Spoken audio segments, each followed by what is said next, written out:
എന്താടാ അവളോട് യുദ്ധം ചെയ്യണത്? എന്തേ?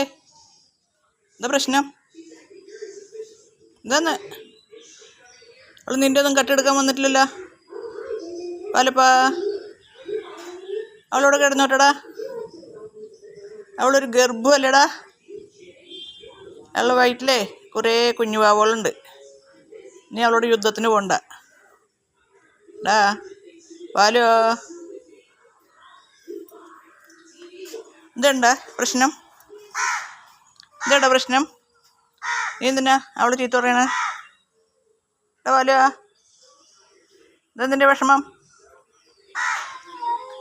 ഇതേ നിനക്ക് മാത്രമേ ഇവിടെ പറയാൻ പാടുള്ളൂ. തമ്പുരു എപ്പോഴും അവിടെ പിന്നിൽ പോയി കിടക്കുള്ളേ. തമ്പുരു മുമ്പിൽ വന്ന് കിടക്കാറില്ല.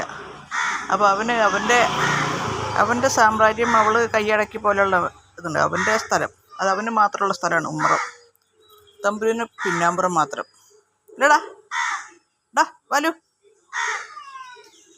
ഡാ. അവൾക്ക് തീറ്റ തരുന്ന പോലെ തന്നെ നിനക്ക് തീറ്റ തരുന്നുണ്ട്. നിനക്ക് ഇവിടെ കിടക്കാവുന്ന മാതിരി അവൾക്ക് ഇവിടെ കിടക്കാം. നീ എന്തിനാ അവളോട് യുദ്ധം ചെയ്യണത്?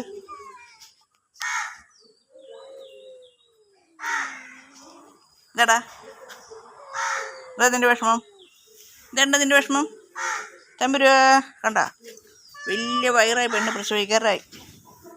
അത് സ്വസ്ഥമായിട്ട് എവിടെയും കിടക്കട്ടെടാ. അവൾ വൃത്തിയുള്ള സ്ഥലത്ത് വന്ന് കിടക്കട്ടെ. നിനക്ക് മാത്രം കിടന്നാൽ മതിയോ? നീ പോയരാ. ഇവിടെ വേറെ ആരെങ്കിലും വന്നിട്ടുണ്ടോ യുദ്ധം ചെയ്യാനായിട്ട്? വേറെ ആരും വന്നിട്ടില്ല. പിന്നെന്തിനാണ് പിന്നെ വിഷമം? ഇതെന്താ നിൻ്റെ വിഷമം? എന്താ നിൻ്റെ വിഷമം? തമ്പുരാ.